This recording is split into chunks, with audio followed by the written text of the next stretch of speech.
Ајде да патуваме! На кои начини може да се патува од едно до друго место? Дали знаете? Од нашата држава може да се патува во другите држави во светот и тоа на неколку следни начини.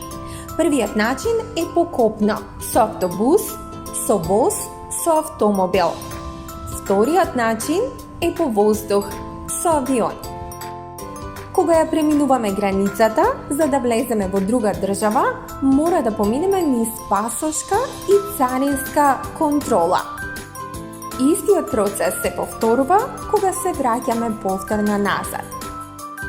За ова се задолжени граничниот полицаец и цариник. Пасошот е документ кој служи за идентификација на лицето што патува во странство.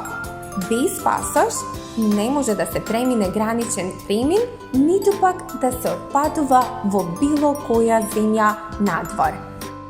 Пасошот е многу важен документ, затоа секогаш многу добро грижете се за него. И секако, среќно на вашето следно патување!